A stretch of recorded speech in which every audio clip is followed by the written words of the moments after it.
Good evening ma'am. Good evening. तो मैं छोटी थी तो मैं दिल्ली रहती थी, मुझे रेन कोट से बहुत नफरत थी। Good evening ma'am. Good evening. जबरदस्ती पहना दिया जाता था जब मुझे, बच्चे हो तुम फिर भी पहन लेते हो। मैं तो बहुत लड़ती थी, मैं नहीं पहनूंगी, भीग के जाऊंगी मैं स्कूल लेकिन मैं रेन कोट नहीं पहनूंगी। हाँ जी, सबको स्क्रीन दिख रही है? Yo ma'am. चलो तेजस्विनी प्रेजेंट करूँ ना? Swati, ma'am. Kamini, Animika Kashyap, ma'am. Anita Kumari, present ma'am. Nandini, Sushil, Alak, Sneha Varma, Preeti, present ma'am. Muskan, Priya, Anita Kumari, Tamanna, present ma'am. Diti Bhatia, present ma'am. Tanya Kumari, present ma'am. Archana Kumari, present ma'am. Amita Chand, Diksha Kumari, present ma'am. Heena Bhardwaj, Anchal Bala, present ma'am. Anchal, yes ma'am. Anu Shiva, present ma'am. Vaishali, Tanishq, present ma'am. Ayal Dixit, Manisha,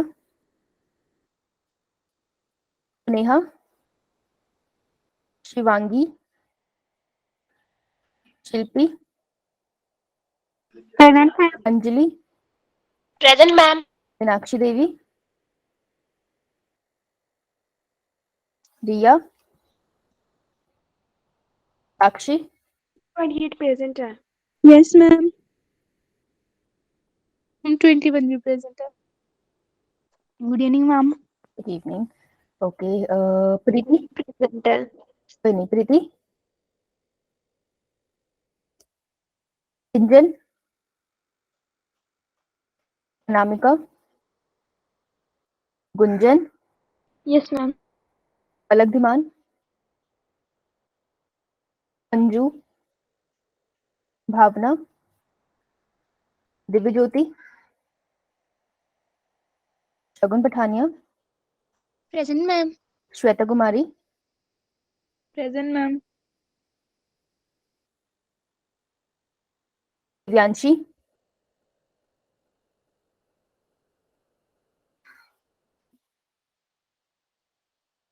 Arun, present ma'am. याद अभिया ये नीचे क्यों नहीं जा रहा? लवप्रीत, मैम। आशीष, Nitika, yes ma'am. Arushi, yes ma'am. Apurva, yes ma'am. Muskan. Present ma'am. बहुत बढ़िया। बताओ भी यहाँ से किसका कौन सा नहीं है? नंबर 11 मेरा। 7। मेरा कौन है बेटा? मैम 13। और मैम 10। मैम 15। और कोई? 26। 47 भी है। और कोई? 47, 26, 43। एक ही साथ बैठो सारे। मैम चैट बॉक्स में मैसेज किया है ना। अच्छा, थैंक यू। और कोई? 16। थैंक यू बेटा। और कोई? That's it. ओके, आगे की अटेंडेंस फिर हम लोग रिवर्स में लेते हैं, है ना, एंड में। चलो, तो आज चैप्टर का लास्ट डे है, राइट? यो मैम। है ना। इसके बाद हम लोग क्या करेंगे? इसके बाद हम लोग क्या करेंगे? इसके बाद हम लोग ह्यूमन रिप्रोडक्शन करेंगे और सैटरडे को इस चैप्टर के क्वेश्चन लगाएंगे। तो आज मैं आपको एक बुकलेट भेजूंगी, ठीक है? वो बुकलेट में आप इस चैप्टर के सारे क्वेश्चंस लगाना स्टार्ट करेंगे। तो आपका रोज का टारगेट रहेगा 20 क्वेश्चंस, ठीक है? ताकि जब सैटरडे आए तो आप सारे क्वेश्चन आराम। क्या बात, क्या हो गया बेटा? तो जैसे ही हमारे पास आए क्या कहते हैं सैटरडे, तो सैटरडे को आपने क्वेश्चंस लगा रखे हो, क्योंकि बेटा माइक बंद कर ले, ऐसे ना सबको डिस्टर्बेंस होगी। ठीक है रमेश, यस मैम। माइक बंद कर ले बेटे, थैंक यू। तो हमारा क्या प्लान रहेगा, हमारा जो प्लान रहेगा वो ये कि आज चैप्टर खत्म हो जाएगा, today is Wednesday I guess, right? Last day for chapter number 2 है ये सबके लिए, राइट? Let's see. और हम लोग थर्सडे फ्राइडे ह्यूमन रिप्रोडक्शन करेंगे, लेकिन हमारा जो सैटरडे आएगा, सैटरडे को हम इसके सारे पीवाईक्यू लगाएंगे। कितने पीवाईक्यू? नीट 34 इयर्स पीवाईक्यू, ठीक है? इसके सारे हम लोग पीवाईक्यूज लगा लेंगे 34 इयर्स के। तो ये बड़ी इंपॉर्टेंट चीज है। तो मैं आपको बुकलेट भेजूंगी, उससे आप लोग क्वेश्चन हर रोज 20-20 लगा के रखोगे, क्योंकि मैं सैटरडे को आपको टाइम नहीं दूंगी क्वेश्चन लगाने का, मैं सीधा आंसर डिस्कशन करूंगी। ठीक है? तो आंसर डिस्कशन तभी फायदा होगा ना अगर क्वेश्चन लगा के आओगे, नहीं लगा के आओगे फिर कोई फायदा नहीं है, उस वो सैटरडे का लेक्चर बेकार है तुम्हारा, क्योंकि सुनने से कभी क्वेश्चन नहीं निकलता। राइट? समझ गए तुम्हें क्या करना है? आज हमने जिस पे ध्यान देना है वो है seed formation, basically post fertilization events in angiosperms. Angiosperm के बाद पोस्ट फर्टिलाइजेशन इवेंट्स क्या होते हैं, हमें इस पे फोकस करना है। आज का हमारा यही ऑब्जेक्टिव है। क्लियर है सबको?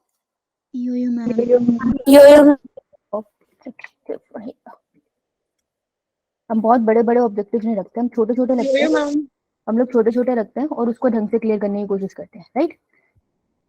ओके, तो चलो चलते हैं, थोड़ा सा रिवाइज कर लेते हैं एक बार के लिए कि क्या था। तो आप लोगों ने स्टेप वाइज हम लोगों ने फर्टिलाइजेशन करा था पिछले लेक्चर में, triple fusion and double fertilization, if you remember, right? ऐसी था मैम। तो जब हम ऐसा करते हैं तो हमारे पास बनता है एक जायगोट, तो आपको यहाँ दिख रहा है, जिसकी प्लॉइडी कितनी होगी?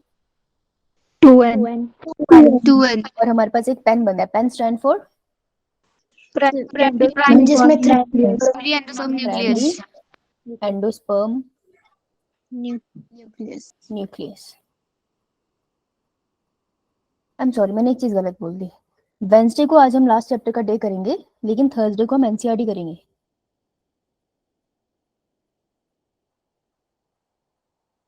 हमने एनसीईआरटी रीडिंग तो एक साथ करी नहीं ना अभी तक, नहीं करी ना? हाँ, एनसीईआरटी रीडिंग करेंगे हम, ये बहुत इंपॉर्टेंट है, नीट यहीं से आता है। एक्चुअल में एनसीईआरटी रीडिंग करने के बाद क्वेश्चंस ज्यादा अच्छे से समझ आते हैं। ठीक है? एनसीईआरटी की लाइन एक साथ पढ़ेंगे, ऑलराइट? नहीं छोड़ना। Okay, so primary endosperm nucleus की प्लॉइडी 3n। ठीक है? बाकी न्यूसेलस सेल्स का क्या हुआ? देखो, एक माइक्रो मेगास्पोर मदर सेल था ना जिसने ये सब किया, बाकी न्यूसेलस का क्या हुआ? बाकी न्यूसेलस के कुछ सेल्स आपको साइड में दिख जाएंगे, तो ये न्यूसेलस लिखा है, इसके पास अभी भी इंटेग्यूमेंट्स पड़े हैं। ठीक है? तो दिस इज ओव्यूल ना, है तो ये हमारा ओव्यूल है जिसके अंदर सब कुछ हो रहा है। तो सारा का सारा ओव्यूल पड़ा है किसके अंदर है? ओवरी के अंदर, राइट?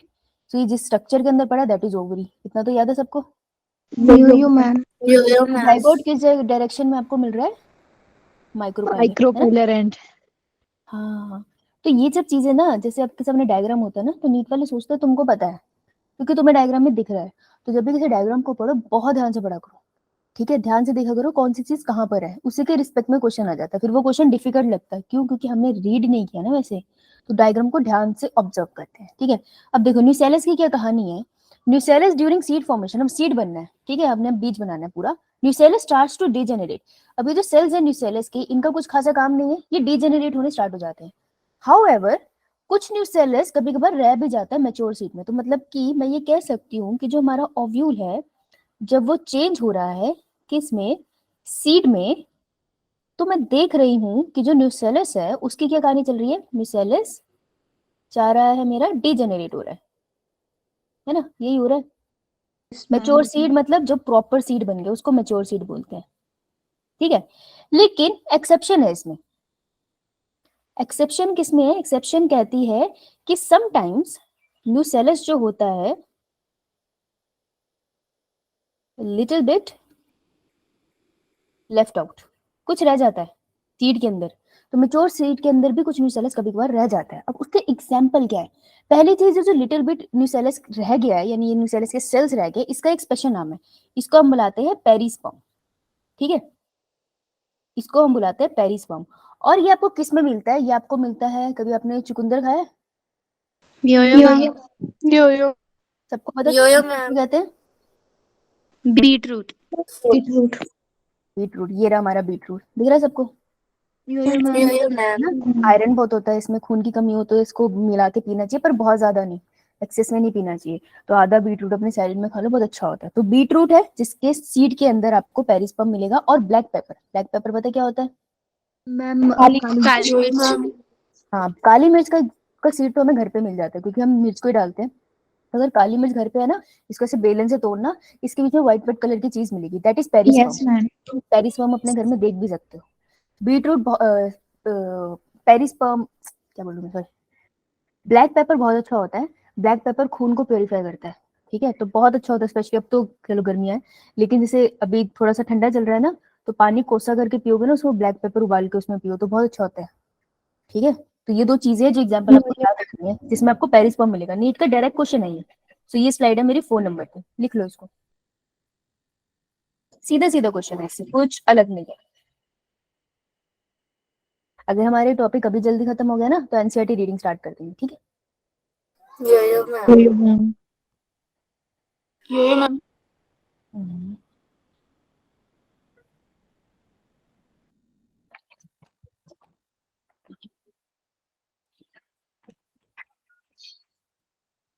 फनी बात बताऊं? यो मैम। ऐसे उछल के आई, ये छल के आई, जल्दी बताओ जल्दी बताओ। अरे हमारे घर में फ्रिज है ना, लेकिन फ्रिज से पानी कोई नहीं पीता। फ्रिज में पानी लेने लगाती मम्मी, आदत डाल दी है नॉर्मल पानी पीने की। तो हम लोग ठंडा, जब गर्मी होती है तो ठंडे करने के लिए ना घड़ा पड़ा है एक। और एक वो, तुमने सुना होगा कॉपर का भी आता है एक कंटेनर, कॉपर में पानी अच्छा होता है। Yo ma'am. आज आज मेरी मम्मी काम कर रही थी, उन्होंने घड़ा और कॉपर वाला दोनों गिरा दिया, तो मेरे घर में पानी यही बचा पीने का। विच इज फनी, क्योंकि अगर मुझसे गिरता तो मुझे बहुत गालियां पड़ती, लेकिन मम्मी से गिर गया, बहुत हंसी आई मुझे। मैं तो शुक्र है मेरे हाथों से गिरता तो कहते मेरा ध्यान नहीं था। तुम्हें भी सुनने को मिलता है ऐसा? तुम्हारा ध्यान कहाँ है? Yo ma'am. मैम। नाइस। अब मैं क्लास के बाद मम्मी को पूछूंगी, मम्मी ध्यान कहाँ था आपका? लेकिन मैं क्लास दूसरी स्टार्ट होने से पहले पूछूंगी एकदम, ताकि अगर वो कुछ बोले तो मैं बोल दूं मेरी क्लास है। चलो, अब हमें याद है दो ही चीजें जिस पे अपन को ध्यान देना है। ये रहा ओव्यूल, ये वाला पार्ट है मेरा सीड, सॉरी, ये वाला पार्ट है मेरा एम्ब्रियो, जिसको भी जाइगोट कह रहे हैं, जाइगोट। और दूसरा वाला पार्ट है मेरा पेन। ठीक है, ये दोनों चेंज होंगे, दोनों चेंज होंगे आगे चल के। तो जाइगोट से बनेगा एम्ब्रियो। अभी हम इसकी बात कर रहे हैं, इससे एक क्वेश्चन बनता है। तो जाइगोट से जब एम्ब्रियो बनेगा, जाइगोट है एक cell with 2n number of nucleus. Embryo का मतलब है बहुत सारे cells, n number of nucleus ही होंगे, लेकिन उसमें भी 2n, लेकिन बहुत सारे सेल्स। तो जाइगोट जो कि 1 सेल है, उससे तुम बहुत सारे सेल्स बना रहे हो ना, यानी कि बहुत सारी सेल डिवीजन करा रहे होंगे, तो बहुत सारी माइटोसिस हो रही होगी, सही बात है? Yo ma'am. अगर इतनी सारी माइटोसिस हो रही है, एनर्जी तो चाहिए होगी ना, तो एनर्जी कहाँ से आएगी? तो एनर्जी आएगी, ये इसी से एनर्जी ड्राइव करता रहता है, पेन से। पेन मॉडिफाई होकर इसको एनर्जी देता रहता है। तो जाइगोट जब एम्ब्रियो में चेंज होता है, तो उसको न्यूट्रिशन चाहिए होता है, और वो न्यूट्रिशन के लिए जो मदद करता है वो करता है एंडोस्पर्म। दैट मीन्स, इसका क्या कहने का मतलब है? इसका मतलब है कि जो हमारा पेन है ना, ये पेन, ये मॉडिफाई होकर एक स्ट्रक्चर बनाता है जिसको हम कहते हैं एंडोस्पर्म। और एंडोस्पर्म होता क्या है? ओव्यूल का लंच बॉक्स, ठीक है, जो तुम स्कूल लेके जाते हो ना, इसके पास भी है। तो ओव्यूल का lunch box is a endosperm. और ये इससे बहुत सारी रैपिड माइटोसिस करके अपना नंबर बढ़ा लेता है, न्यूट्रिशन इससे लेता है। ये है ना? ठीक है, क्लियर हुआ? यो इसकी मैम। लेबलिंग को, इसकी लेबलिंग को चेंज करो। एंडोस्पर्म से इसको मिलता है न्यूट्रिशन, और जाइगोट से एम्ब्रियो में चेंज होता है थ्रू माइटोसिस। अब करो इसे, लिखो। ऐसे ही इसको लिख लो इक्वेशन को, ऐसे इक्वेशन में आएगी हमारी अंडरस्टैंडिंग के लिए।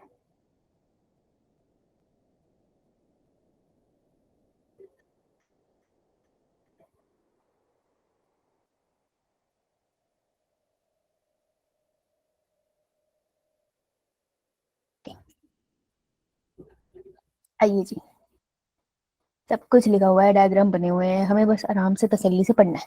ये मेरा माइक्रोपाइलर एंड है, क्योंकि मैं हमेशा पहले माइक्रोपाइलर एंड की तरफ देखती हूँ। माइक्रोपाइलर एंड में जाइगोट पड़ा है जो एम्ब्रियो बनाएगा लेटर ऑन, और उसके ऊपर पेन पड़ा है, तो पेन एंडोस्पर्म में चेंज हो जाता है, ठीक है, आसपास इंटेग्यूमेंट्स है, नॉर्मल कंडीशन है। अब देखो क्या हुआ, जो हमारा पेन होता है which is made up of one nucleus, एक सेल एक न्यूक्लियस, ये कंडीशन है ना पेन की। यो मैम। हमारा पेन क्या है, basically one cell with one nucleus, इतना तो हमें पता है। और इसकी प्लोइडी कितनी है, 3n। तो अब इसमें बहुत सारी क्या होने लग जाती है, न्यूक्लियर डिवीजन। तो ये कहता है मैं माइटोसिस करूंगा, पर कौन सी वाली, माइटोसिस इन न्यूक्लियस ओनली। तो न्यूक्लियस जब डिवाइड होता है सिर्फ उसे क्या बुलाते हैं, कैरियोकाइनेसिस। कैरियोकाइनेसिस।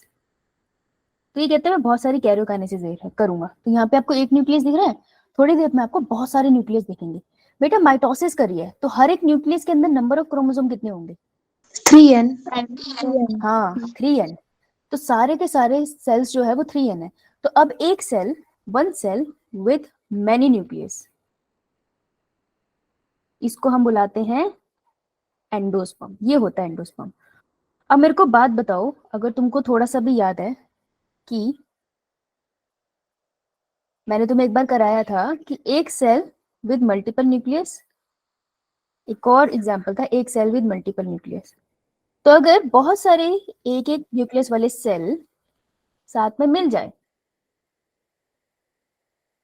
और उसके बाद वो एक सेल में चेंज हो जाए मल्टीपल न्यूक्लियस, तो इस वाले प्रोसेस को हम क्या बोलते हैं, कौन सी कंडीशन है ये, जब हम वो फ्यूज करते हैं, सिंसीशियम। और जब एक ही सेल के अंदर न्यूक्लियस डिवाइड होता चला जाए और इसी तरीके से उसमें न्यूक्लियर डिवीजन चलती जाए और वो एक सेल मल्टीपल न्यूक्लियस वाला बन जाए, तो इस प्रोसेस को हम क्या बोलते हैं, सिनोसाइटिक। Coenocytic condition. सिनोसिटिक। इसको नहीं पता वो पिछले लेक्चर देखें। हाँ बेटा, मैम ये के बात तो बोल ले। तो बेटा मुझे बता, जो पीछे पेन से एंडोस्पर्म बना वो किसके थ्रू बना है, सिंसीशियम डिवीजन है सिनोसिटिक, डिवीजन।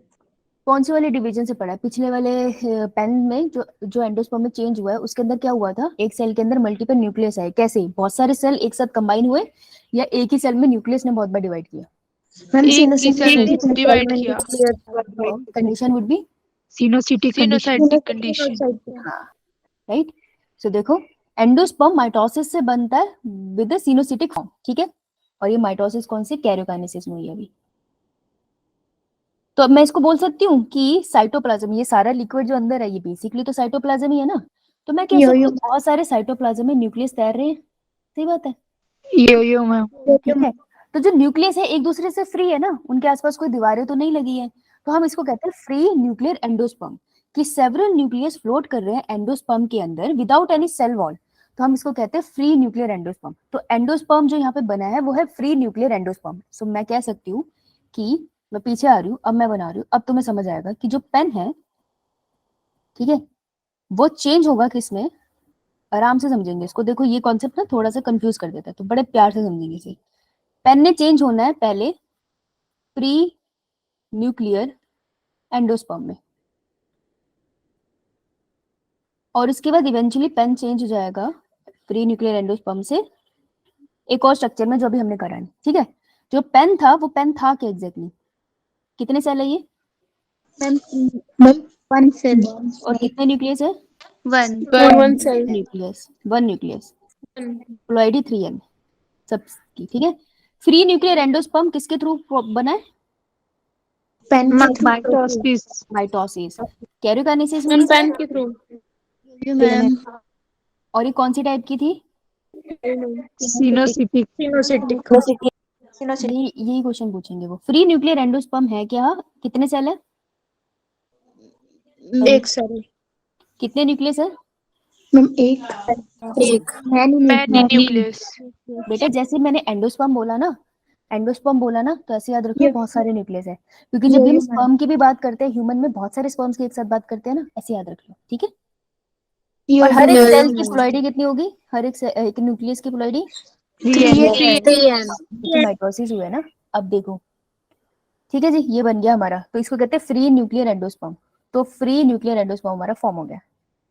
अब आप लोग क्या करो, ये वाला प्रोसेस बनाओ, ये बनाना जरा।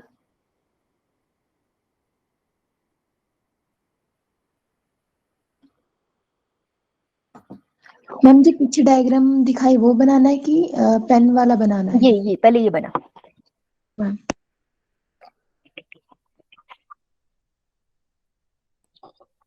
मेरा मुंह तो ऐसे लाल हुआ किसी ने मुझे पीटा है। हो।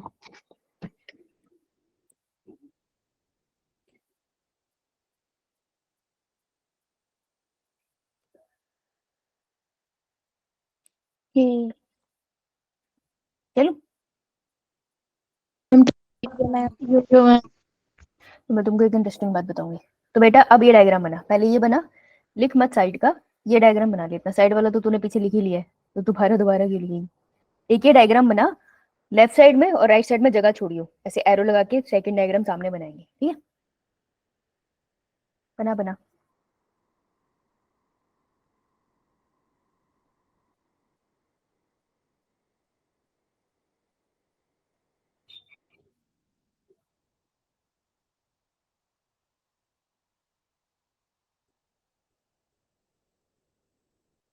यो मैम। ठीक है, अब इसके सामने एरो लगा, ऐसे करके ऐसे करके, और उसके सामने ये डायग्राम बना दे। थोड़ा लिखने ज्यादा हो जाएगा लेकिन बहुत इंपॉर्टेंट है, ये बना।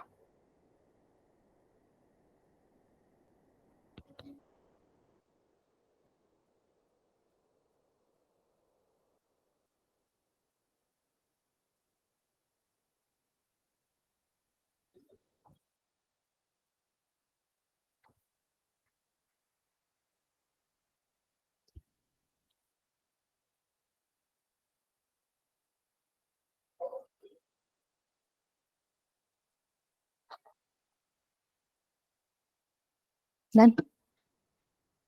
ओके, यो मैम। यो मैम। नाउ ये बना रखा है हमने, ठीक है। अब देखो, ऐसे थोड़ी हमेशा ऐसा रहेगा। अब एक टाइम आएगा कि न्यूक्लियस के पास पास उसके सेल वॉल लग जाएगी। तो जब उसके पास सेल वॉल लग जाएगी तो अब ये एक सेल है, ये दूसरा सेल है, ये तीसरा सेल है, तो ये डिफरेंट डिफरेंट सेल्स बन गए ना अब। So this is a multi cellular condition, सही बात है। Yo ma'am. ये बात है, गलत बात। मल्टी सेलुलर कंडीशन होगी। जाइगोट अभी भी नीचे वैसा पड़ा है, अभी मैं जाइगोट की बात नहीं कर रही हूँ, तो इसलिए मैं उसे इग्नोर कर रही हूँ, अभी बात करेंगे उसकी। तो मल्टी सेलुलर कंडीशन का जो एंडोस्पर्म है उसे सेलुलर एंडोस्पर्म कहते हैं। मैं यहाँ आती हूँ और यहाँ लिखती हूँ कि फ्री न्यूक्लियर एंडोस्पर्म के बाद क्या होगी, सेल वॉल फॉर्मेशन स्टार्ट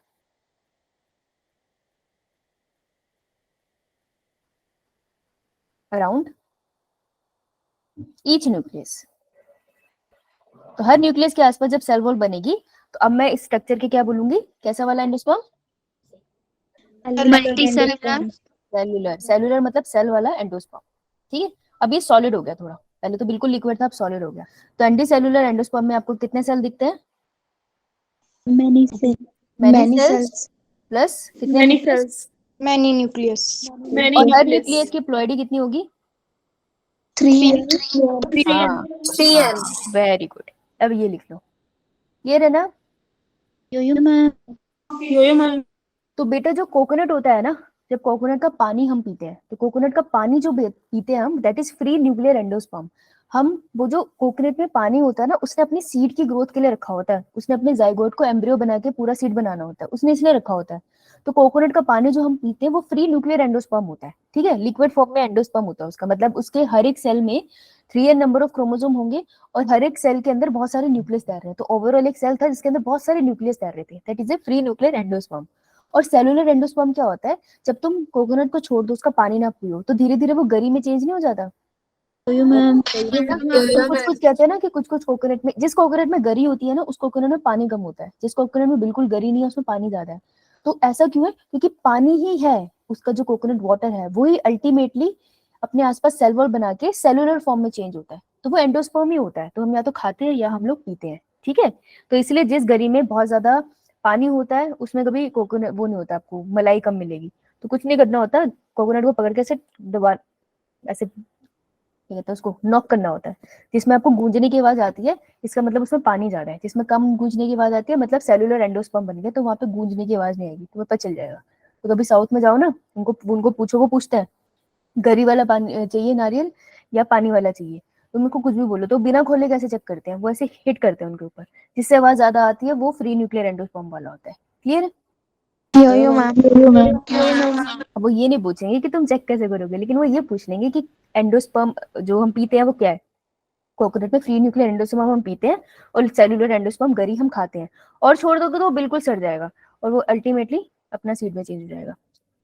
चलो ये वाली बात यहाँ लिखी है, तो ये वाला ये लिख लिया आप लोगों ने, ये वाला पॉइंट यो मैम। ये हो गया कंप्लीट। अब इसके आगे थर्ड पिक्चर ये बना लो, तो आप जो पिक्चर बना रहे हो ना उसको लिखो फर्स्ट, ये सेकंड पिक्चर आप बना चुके हो, अब ये थर्ड वाली पिक्चर है। सीक्वेंस में बना लोगे तो याद रहेगा, इसको नीचे करके बना लो, नेक्स्ट पेज बना लो, कोई चक्कर नहीं है, बस नंबरिंग सही कर लेना, ठीक है।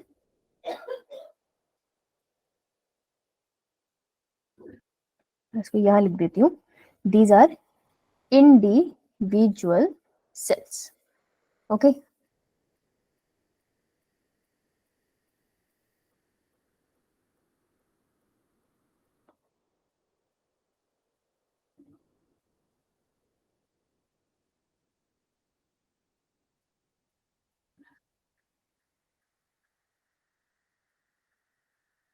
Done. Yo ma'am done. Yo ma'am. अब देखो, तो नीट में क्वेश्चन पूछते हैं कोकोनट वाटर क्या है, फ्री न्यूक्लियर एंडोस्पर्म, और कोकोनट की कर्नल, कर्नल मतलब गरी, उसकी गरी के लिए वर्ड यूज करते हैं कर्नल, तो वो दैट इज सेलुलर एंडोस्पर्म। ये लाइन लिख लो, ये नीट में ऐसे एज इट इज पूछी जाती है। तो कोकोनट हरे रंग का बनाएंगे हम कोकोनट, पिया है कोकोनट वाटर कभी? यो मैम। Yes, ma'am. यो मैम। बेटा अगर नहीं पिया तो पीना जरूर, इट्स टू डिलीशियस, बहुत अच्छा होता है गर्मियों में, तो मतलब इतने न्यूट्रिएंट्स होते हैं इसके अंदर, ये तो पीना चाहिए, खाली पेट पियो, सेहत के लिए अच्छा है। इवन इसको कॉस्मेटिक में फेस पे भी लगाते हैं, तो इसके इफेक्ट अच्छे होते हैं, पर मैं फेस की मैं गारंटी नहीं ले सकती भाई किसी को सूट करे या नहीं, वे पी जरूर सकते हो, पीने का बड़ा मजेदार चीज है ये।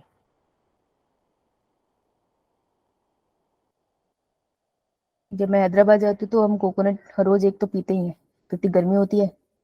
मेरी करी बन गई।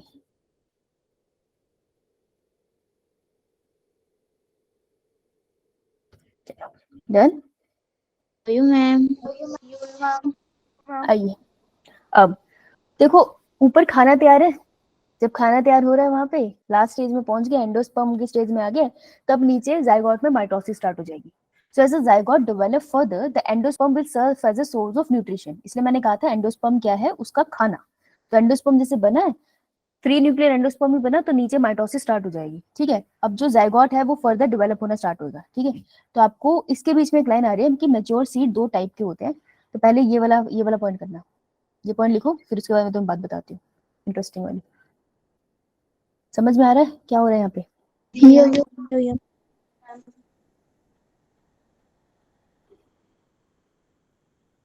जहां ना समझ आए मुझे रोक देना।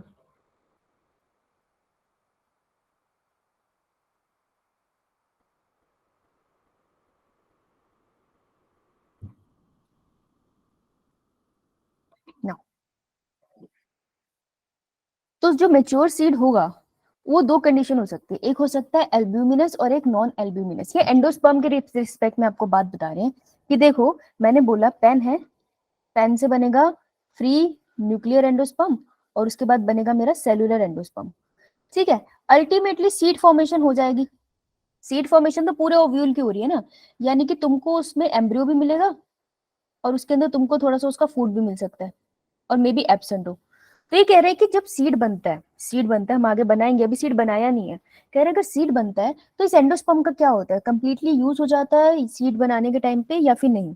तो ये कह रहे हैं कि जो सीड बनता है ना वो दो टाइप के होता है, एक होता है एल्ब्यूमिनस, एक होता है नॉन एल्ब्यूमिनस। अगर सीड में थोड़ा सा एंडोस्पर्म बचा है तो मैं उसको एल्ब्यूमिनस सीड बोलूंगी, और अगर सीड में बिल्कुल भी एंडोस्पर्म नहीं बचा है, सारा का सारा एम्ब्रियो ने खा लिया है, तो मैं उसको बोलूंगी नॉन एल्ब्यूमिनस, ठीक है। तो एल्ब्यूमिनस मतलब मीन्स एंडोस्पर्म प्रेजेंट, और non albuminous means endosperm is absent. Very good. अब इसमें क्वेश्चन कैसे आते हैं, आपसे एग्जाम्पल पूछते हैं, ठीक है। एग्जाम्पल कैसे पूछते हैं, आपको पता है WBC किसको कहते हैं? Yo-yo ma'am. White blood cell. White blood cells, white blood cells. अच्छा, जो एंडोस्पर्म था जब वो गरी में चेंज हो रहा था, व्हाइट व्हाइट हो रहा था। Yo-yo ma'am. मैं याद रखूंगी, व्हाइट ब्लड सेल्स WBC, और दूसरे ब्लड कॉर्पस्यूल किसको कहते हैं? एक तो व्हाइट ब्लड सेल्स होते हैं, दूसरे रेड ब्लड हाँ, तो रेड ब्लड सेल्स का R मैं यहाँ लिख दूंगी। मुझे WBC के साथ R ऐसे ही आता है, तो WBC R, white blood cells, और RBC का R, ठीक है। और जिसमें इसका एग्जांपल करा रहे हैं, तो WBC stands for what? W stands for wheat, P stand for barley, C stand for castor, and R stand for rice. तो ऐसे हम याद रख सकते हैं थोड़े से एग्जांपल कि ये वो है जिनके अंदर एंडोस्पर्म रहता है या नहीं, रहता है या नहीं।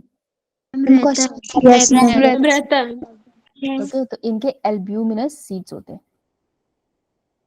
एल्ब्यूमिनस सीड्स के ये एग्जांपल है। ओके, दूसरा है हमारे पास नॉन एल्ब्यूमिनस। नॉन एल्ब्यूमिनस कैसे याद है?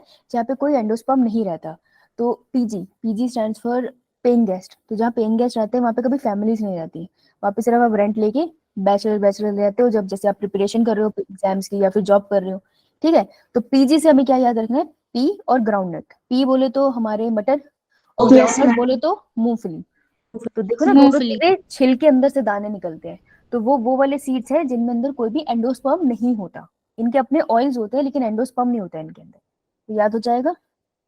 Yo-yo ma'am. ये वाला पहले ये चार्ट लिखो, उसके बाद इसके नीचे फुल फॉर्म लिखते हैं।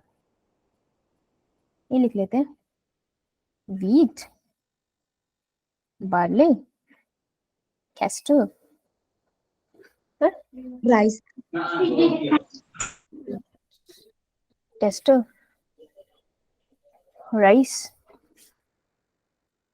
और यहाँ पे हमारे हैं पी और ग्राउंड नट रह जाएगा याद। Yo-yo ma'am. बस गेम तो सारी याद करने की है, और क्या है। चलो जी, तो हमें इतनी कहानी पता चल गई एंडोस्पर्म से रिलेटेड। अब जाइगोट पे फोकस करें। Yo-yo ma'am. सबने लिख लिया ये? Yo-yo ma'am.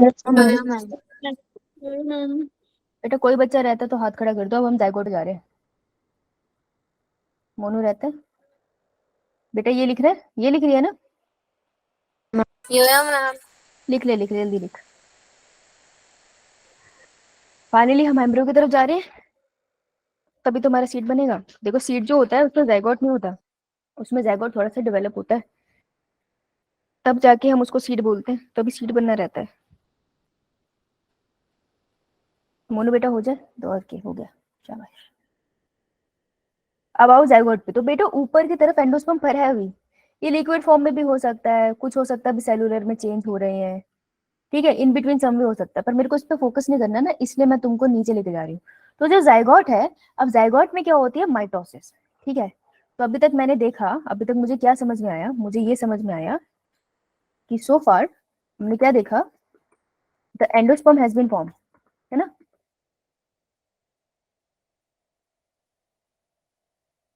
ठीक है, जैसे ही एंडोस्पर्म बना, चाहे वो फ्री न्यूक्लियर हो या सेलुलर पे पहुंच गया हो, द जाइगोट अंडरगो क्या?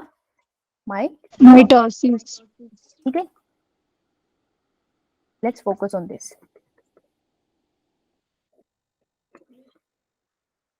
अब हम जाइगोट पे फोकस करेंगे, ठीक है। तो मूविंग ऑन, मैं यहाँ समझाती हूँ। तो एक जाइगोट था मेरे पास, कुछ इस तरीके से पड़ा था, अकेला सेल जाइगोट। इसने कहा मैं माइटोसिस करूंगा, माइटोसिस करके एक सेल से 2 सेल बन गए, इसके 2 सेल यहीं पड़े हैं।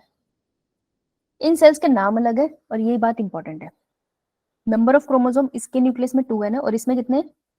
3n. 2n. जब भी मैं न्यूक्लियस के अंदर नंबर ऑफ क्रोमोसोम बोलती हूँ ना, तो उससे पहले क्या हुआ ये देखना होता है। माइटोसिस हुआ है, माइटोसिस हुआ है ना, तो जितने थे ना उतने ही रहेंगे। और मैं हमेशा एक ही न्यूक्लियस पूछती हूँ, कोलैबोरेटिव नहीं पूछता कोई। तो जब भी वो न्यूक्लियस पूछ रहा है, वो अज्यूम कर रहा है तुम्हें पता है वो एक ही न्यूक्लियस की बात कर रहा है, तो एक न्यूक्लियस में 2n ही रहेंगे, राइट। Yo-yo ma'am. 3n वाली कंडीशन सिर्फ एंडोस्पर्म में हो सकती है, जाइगोट में नहीं। प्लांट के अंदर एक्सेप्शंस होती है, प्लांट के अंदर बहुत सारी प्रोडक्ट होती है, लेकिन तुमको 2n ही याद रखना है। तो देखो जब उसने माइटोसिस करी तो एक सेल बेस की तरफ है, माइक्रोपाइल की तरफ, और एक है टर्मिनल सेल। ठीक है, तो जो मेरा माइक्रोपाइल की तरफ है उसको मैं क्या बोल रही हूँ, बेसल सेल, है ना, ये बोल रही हूँ। और जो मेरा ऊपर की तरफ है उसको मैं बोलूँ टॉप मोस्ट सेल। सही बात है, टर्मिनल। Terminal cell. हाँ, तो ये टर्मिनल सेल है। ये बहुत इंपॉर्टेंट बात है, इसी से समझ आएगा तुम्हें आगे। ओके, अब दिक्कत ये है कि इसमें से कौन सा है जो आगे एम्ब्रियो बनाएगा। दोनों एम्ब्रियो नहीं बनाते, एक तो सिर्फ होल्ड करने का काम करता है। ठीक है, देखो एक बेसल सेल हो गया और एक टर्मिनल सेल हो गया। और क्या लिखा है, टर्मिनल सेल है जो फ्यूचर प्लांट बनाएगा, यानी कि this cell will later on form embryo. Zygote. Zygote तो चल ही रहा है बच्चे, यस जाइगोट मैम। एम्ब्रियो बनाएगा और वो बनाएगा आगे फ्यूचर प्लांट। ये रहा नीच का क्वेश्चन, नीट पूछेगा कौन सा सेल बनाएगा। तुम याद रखना जो बेस पे पड़ा है वो सिर्फ बेस संभालेगा। किसी भी चीज को सपोर्ट करने के लिए, जैसे प्लांट है, प्लांट में फोटोसिंथेसिस उसकी पत्तियां करती है, लेकिन उसको सपोर्ट तो उसकी एक बहुत स्ट्रॉन्ग सी बार्क करती है ना, सेंटर में उसकी जो स्टेम होती है, राइट। तो जब वो हरी हरी होती है तब तक नहीं, जब वो डार्क कलर की हो जाती है, डेड हो जाती है मोस्टली, तो वो उसको सपोर्ट करती है। तो बेस में हमेशा सपोर्ट सिस्टम है, उसके ऊपर वाला है जो काम करेगा। तो जो टर्मिनल सेल है वो फ्यूचर प्लांट बनाएगा, राइट, क्लियर। मैम। ये डायग्राम बनाया, अब इसके आगे ना ये डायग्राम पेपर के कोने पे बनाना, और इस तरीके से चलता चला जाएगा process. Make sure diagram clean बना रहा है, इससे क्वेश्चन आता है एक, और इसके डायग्राम अच्छे से दे नहीं रखे। तो basal cell, terminal cells, moving on. Terminal cell, basal cell, दोनों के अंदर माइटोसिस होगी, दोनों माइटोसिस कर रहे हैं। स्ट्रक्चर थोड़ा अलग दिख रहा है। जो बेसल सेल है उसके अंदर जब माइटोसिस होती है तो वो एक एक लाइन सा स्ट्रक्चर बना लेता है जो एक पॉल की तरह खड़ा है। इसको हम कहते हैं सस्पेंसर। तो सस्पेंसर कुछ नहीं है, बेसल सेल्स की माइटोसिस से बना हुआ स्ट्रक्चर है। और ऊपर बनता है एम्ब्रियो। जो एम्ब्रियो होता है वो थोड़ा गोल सा स्ट्रक्चर बनता है। तो क्योंकि एम्ब्रियो गोल सा दिखाई दे रहा है इसलिए हम बोलते हैं कि ये ग्लोबुलर एम्ब्रियो है। इस स्टेज को हम बोलते हैं ग्लोबल एम्ब्रियो। ठीक है, तो सबसे पहले तुमने क्या पढ़ा, सबसे पहले तुमने पढ़ा एक जाइगोट है। जाइगोट में तुम्हें दो डिवीजन दिख जाएगी, बेसल प्लस टर्मिनल। बहुत सिंपल है, ये तो ऐसे ही दिखती है, तो इसके ऊपर कोई क्वेश्चन नहीं आता। फिर वो अगली शेप में कौन सी दिखाई दे रही है, ग्लोबुलर। हाँ, किसके बेसिस पे रखा नाम, एम्ब्रियो के बेसिस पे। तो ऐसी वाली स्टेज जब तुम्हें दिखेगी तो ये ग्लोबुलर स्टेज है। तुम्हें ये पिक्चर आएगी और लेबल करने के लिए आ जाएगा। ठीक है, तो तुम्हें ग्लोबुलर स्टेज है, ये बनाया ये सबने। मैम। ग्लोबुलर बना बना बना बना, लेबलिंग आती है इसकी, और ऑर्डर भी आता है किस ऑर्डर में चल रहा है।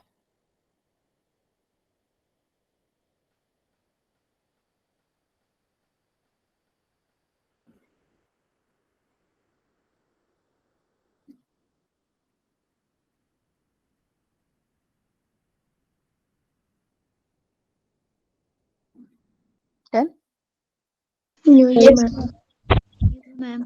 अब देखो, पहले हम छोटे से जाइगोट थे, जाइगोट से हम लोग पहले 2 सेल के बने, 2 सेल के बाद हम लोग गब्बू से हो गए, गोला बन गए, जैसे धरती का गोला है, धरती इज लाइक अ गब्बू ना, ग्लोबुलर। फिर हम लोग पैदा हुए और हमें अपने घर वालों से प्यार हो गया, तो फिर हमारी जो शेप है वो हार्ट शेप हो गई।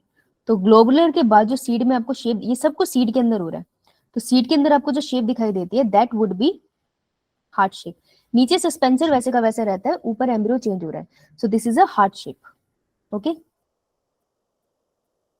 और हार्ट शेप के बाद फाइनली जो लास्ट स्टेज आती है that is a mature seed. Mature seed आपको बटरफ्लाई की तरह भी दिख सकता है कि दोनों विंग्स खुले, या बटरफ्लाई का एक ही विंग खुला है, that is a different thing. तो ये मेरा डाइकॉट है, डाइकॉट सीड है। ये मोनोकॉट भी हो सकता है, तो नीचे करके मोनोकॉट भी बना लेंगे, वो कुछ ऐसा दिखेगा। क्या बना देती हूँ मैं, इस तरीके का स्ट्रक्चर दिखेगा। ठीक है, मैम। तो ये मेरा है मोनोकॉट। डाइकॉट मोनोकॉट का आज फर्क कर लेंगे, डोंट वरी। समझ में आया क्या हुआ, बनाओ इस पिक्चर को, बताओ, बनाओ बनाओ पिक्चर को बनाओ।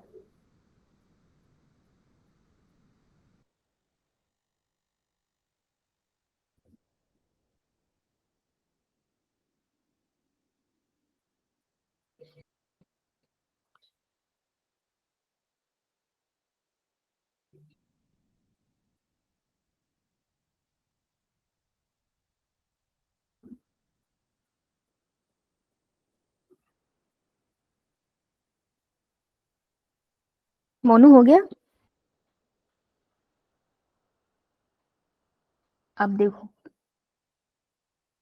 इंपॉर्टेंट क्या है? इंपॉर्टेंट है इसको याद रखना, ठीक है? तो मैं इसको याद कैसे लगूंगी कि किस पे क्वेश्चन आता है, और हमेशा कंफ्यूजन होते हैं दिल पहले आया था या फिर ब्रेन, सर्कुलर ग्लोब। तो हाउ टू लर्न इज, कैसे याद करोगे आप इसे? First, I was born as a zygote. पहले मैं जाइगोट था, that is a single cell. फिर मैं 2 सेल का बन गया, हो गया। ठीक है, उसके बाद मैं इस धरती पे आया। धरती कैसी है? अर्थ इज अ ग्लोब, गोल सा, ठीक है? तो मेरे को स्ट्रक्चर याद रहेगा, ग्लोबुलर। फर्स्ट, पहले तुम धरती पे आओगे ना, फिर तुमको प्यार है नफरत होगी, फिर मुझे प्यार हो गया, मीन्स हार्ट शेप का। एंड फिर जब मुझे प्यार हुआ, धोखाधड़ी से मुझे पता चला कि आई एम मैच्योर नाउ, तो मैच्योर सीड बन गया। तो ये ऐसे हमें ऑर्डर याद रहेगा, ठीक है? समझ आया? यो मैम। ऑर्डर बहुत जरूरी है, ऑर्डर पे क्वेश्चन बनता है। फिर भी यहाँ पे दोबारा लिख रही हूँ, ये मत गलत करके आना। वो तुमसे सीधा पूछते हैं which of the following is a correct order of development of a seed.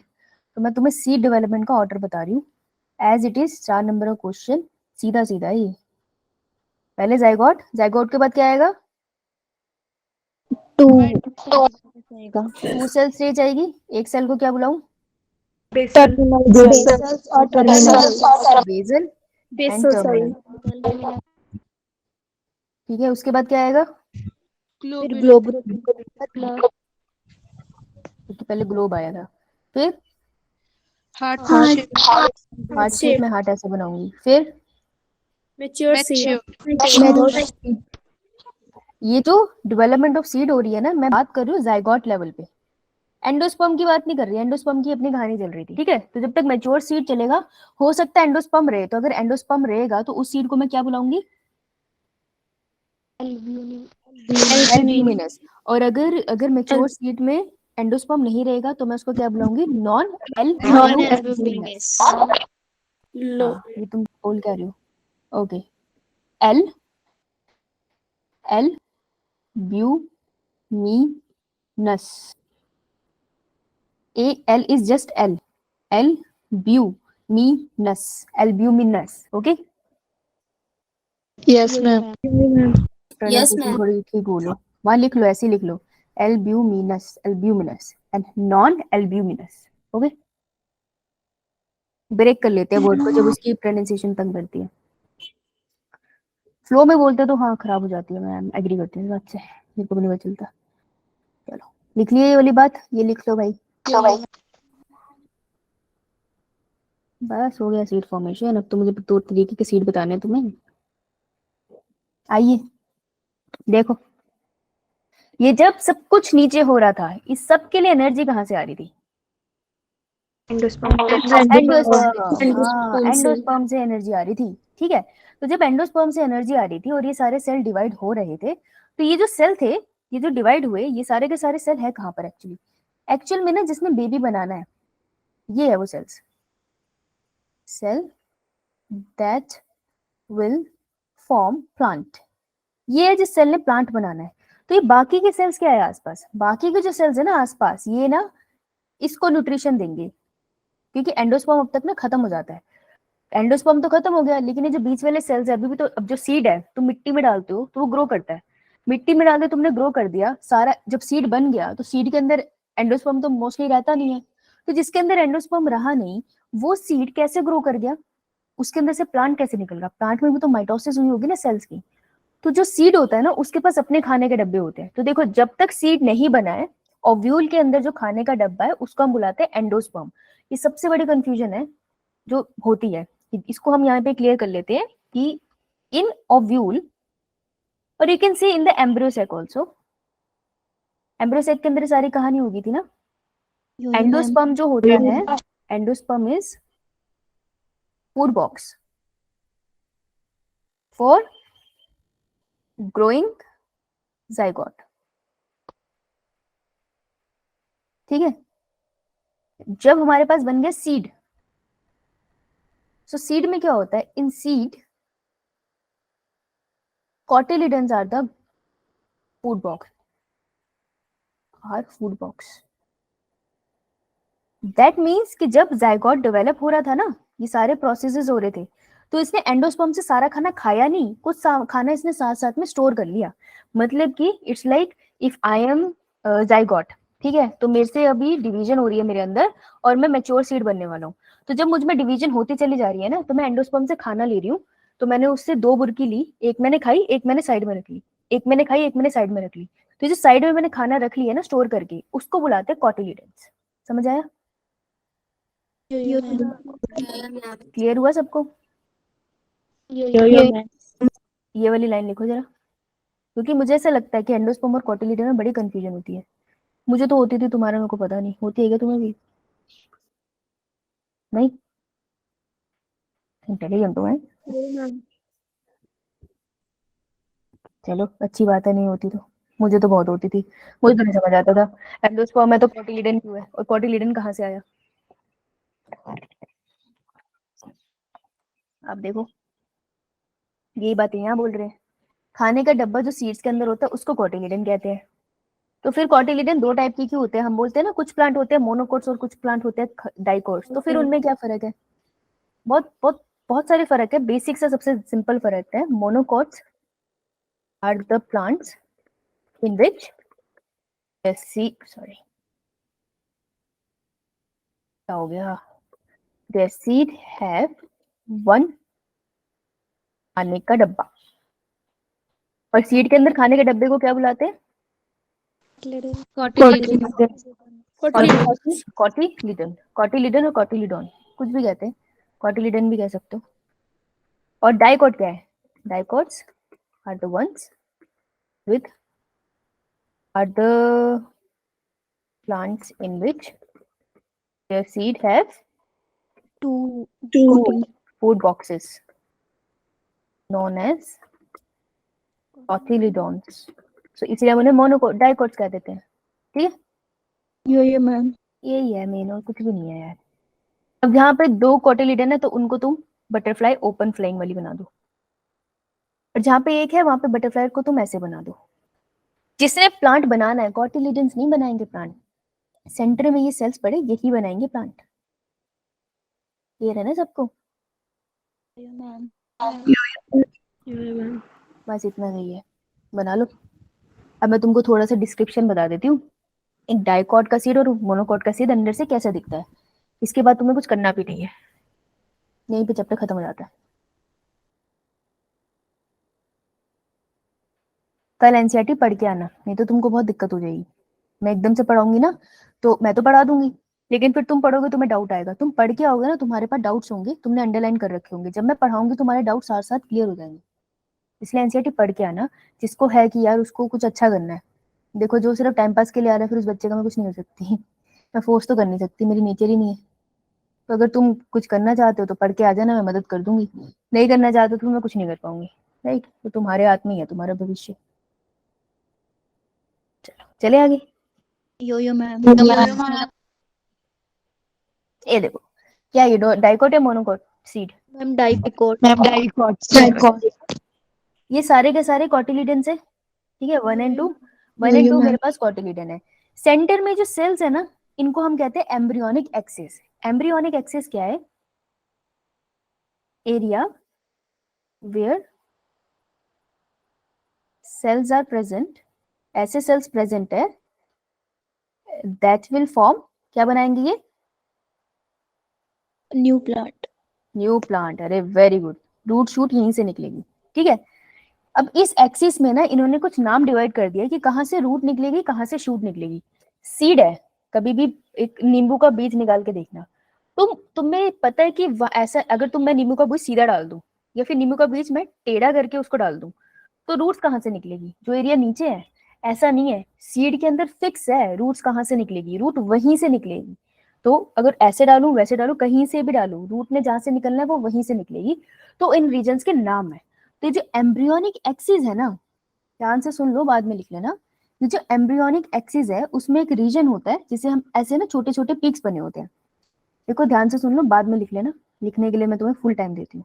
ये मेरी एम्ब्रियोनिक एक्सिस है, यहाँ पे छोटी छोटी पीक्स बनी है, ठीक है। मुझे ये जानना है रूट कहाँ से निकलेगी, शूट कहाँ से निकलेगी। तो रूट मैं जनरली नीचे बनाती हूँ, लेकिन अगर ये वाला जो पीक है ऊपर की तरफ होगी तो वहां से रूट आ जाएगी। तो रूट कहाँ से निकलेगी और शूट कहाँ से निकलेगी। तो मैं रूट याद करती हूँ कि जिस पीक को मैं कहती हूँ रेडिकल, इस एरिया का नाम है बस, ये कुछ और नहीं है, ग्रुप ऑफ सेल्स ही है यहाँ पे। लेकिन ये सेल्स डिसाइडेड है, इनके जेनेटिक मटेरियल को बनना है, पता है कि मैंने रूट बनाना है। तो जहां पे रेडिकल है वहां से आएगी फ्यूचर में रूट, यानी कि जो उसका ऑपोजिट है वहां से डेफिनेटली आएगी शूट। इसको हम बुलाते हैं प्लीम्यूल। प्लीम्यूल याद करना मुश्किल है क्योंकि पी से शूट का रिलेशन नहीं है, लेकिन आर से रेडिकल और आर से रूट का रिलेशन है। तो तुमको याद रहेगा कि रेडिकल से रूट आएगी और प्लीम्यूल से फ्यूचर शूट आएगी, ठीक है। हमेशा ऐसे ही निकलता है। अब देखो यही बात यहाँ लिखी है कि रेडिकल से आपकी फ्यूचर रूट आएगी और प्लीम्यूल से आपका फ्यूचर शूट आएगी। क्लियर। मैम। तो इतनी सी बात ही लिख लो, लिखो लिखो इतनी सी बात यहाँ पे लिखो, इसको यहाँ से। मैं बात किसकी कर रही हूँ, अभी मैं डाइकॉट की बात कर रही हूँ। डाइकॉट मोनोकॉट में थोड़ा सा फर्क है, तो मैं भी डाइकॉट की बात कर रही हूँ।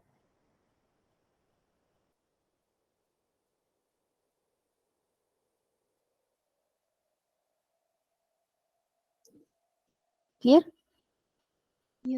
बेटा। अब जो रूट होती है, रूट मिट्टी में जाती है, मिट्टी के अंदर पत्थर होते हैं, मिट्टी के अंदर माइक्रोब्स भी रहते हैं।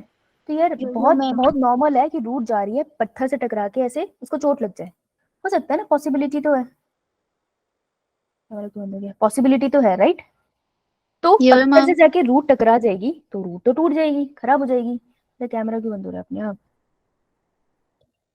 तो रूट तो टूट जाएगी। In that case what happen is, root के पास एक अपनी कैप होती है, अपने सिर को बचाने के हम कैप लगाते हैं ना, तो रूट के पास एक कैप होती है, इसको हम क्या बुलाते हैं, रूट कैप। Root cap. तो there is a root cap. I don't know मेरा कैमरा क्यों बंद हो रहा है, but this is known as root cap. Clear. यही चीज यहाँ लिखी है, रूट कैप।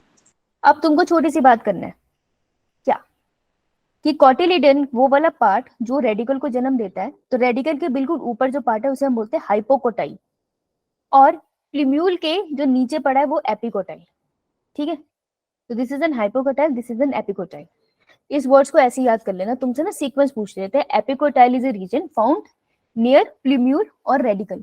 तो याद कर लेना, रेडिकल के पास जो पड़ा है वो हाइपोकोटाइल है, हाइपोकोटाइल और एपिकोटाइल है जो प्लीम्यूल के पास पड़ा है। इसको याद करने का एक और तरीका है, पहले तुम इतना कर लो वो बहुत है। हाँ बोलो।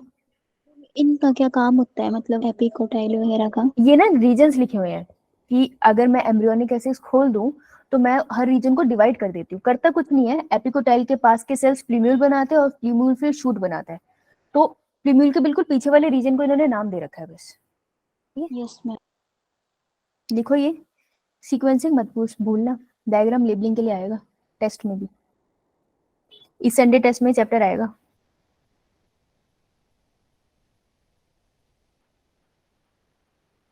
डन। मैम। हाँ बोलो दीक्षा। ओके अब देखो, ये कह रहे हैं यार डाइकोट के साथ तो बहुत सही है, उनके पास 2 खाने के डब्बे हैं, लेकिन मोनोकोट के साथ तो बेईमानी हुई है, उसके पास तो 1 खाने का डब्बा है। अगर उसके पास खाने का डब्बा है तो उसको कुछ तो प्रेफरेंस देनी चाहिए ना, तो हम उसको स्पेशल प्रोटेक्शन दे देते हैं, हम उसके रूट और शूट को ज्यादा प्रोटेक्शन देते हैं। हम कहते हैं तो वो खाना कम दिया पर हम तेरे को प्रोटेक्शन ज्यादा देते हैं कि तू कम मेहनत में जल्दी चला जाए आगे। तो ये है हमारा seat of monocot, this is a monocot. इसमें जो कॉटिलिडन होता है ना, कॉटिलिडन का नया नाम है, तो इसका कॉटिलिडन कहलाता है स्कूटेलम। तो scutellum is nothing but the cotyledon. ये है नीट का question. In the monocot for example grasses what is अपना what is our cotyledon. Cotyledon is basically scutellum, NCERT में लिखा हुआ है। ये ऐसा लगता है ना बटरफ्लाई साइड से देख रहे हो आप, एक पंख है उसका और यहाँ बैठी हुई है। अब ये जो है मेरा ये एम्ब्रियोनिक ये मेरी एम्ब्रियोनिक एक्सिस ही है, ये तो मुझे पता ही था। मुझे इतना भी पता है कि रेडिकल के पास से रूट निकलेगा और प्लूम्यूल के पास से शूट निकलेगा, ये बात भी पता है मुझे। अब इसमें एडिशन क्या है, एडिशन तुमको पता होनी चाहिए कि रूट के पास से रेडिकल के पास से रूट निकला और रूट कैप के ऊपर एक और स्ट्रक्चर रखा है जिसे हम कहते हैं कोलोराइजा। याद कैसे रहता है, रेडिकल्स के आर से रूट और रूट के आर से कोलोराइजा का आर, तो आर आर आर से याद रखना कि जो आर आर आर वर्ड है वो एक साइड है। ये तुमसे ऐसे पूछते हैं, coleorhiza is a structure situated between radicle और रूट, बिटवीन प्लूम्यूल और एम्ब्रियोनिक एक्सिस। तो तुमको याद रखना है कोलोराइजा, आर तो रेडिकल और रूट से रिलेटेड है, और इन्होंने क्या कहा था, एक्स्ट्रा प्रोटेक्शन, तो उन्होंने रूट कैप के ऊपर एक और ढक्कन लगा दिया है, तो ये ना रूट को प्रोटेक्ट करता है कोलोराइजा, ठीक है, ग्रुप ऑफ सेल्स होते हैं। ओके, सिमिलरली प्लूम्यूल के ऊपर, क्योंकि कोई रूट कैप तो थी नहीं, तो प्लूम्यूल के ऊपर भी एक कैप लग जाती है जिसे कोलियोपेटाइल कहते हैं, पी से प्लूम्यूल, पी से पोटाइल। ओके, लिख लिया।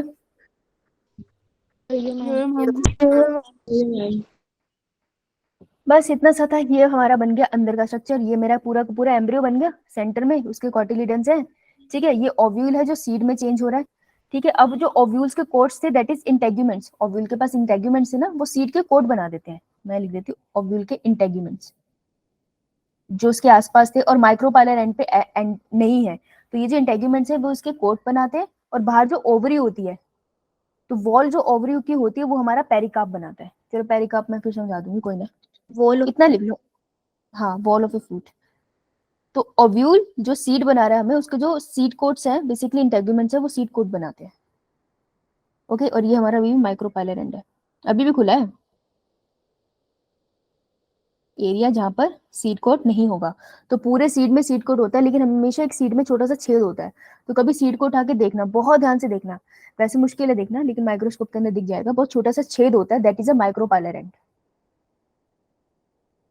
Okay,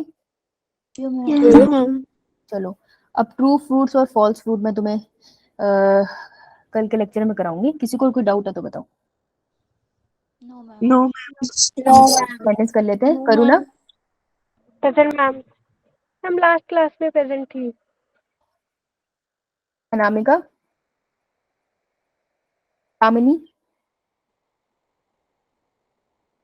Nandini, Muskan, present ma'am. Good, Heena, Heena seat कैसे बढ़ेगी अब? Present ma'am. अच्छा तो ठीक है। मनीषा, सुनेहा, शिवांगी,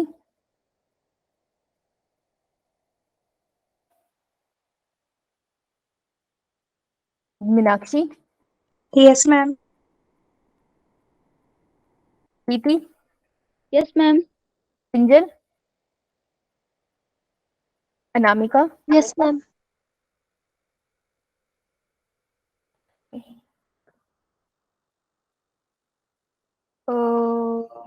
पलक, भावना, प्रेजेंट मैम। अंजू, दिव्य ज्योति,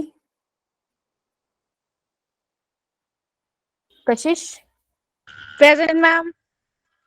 कोई न्यू एडमिशन? No ma'am. ठीक है बेटा, so thank you ma'am. Welcome, मैं क्वेश्चन भेजूंगी, कर लेना। Thank you ma'am. No problem, thank you.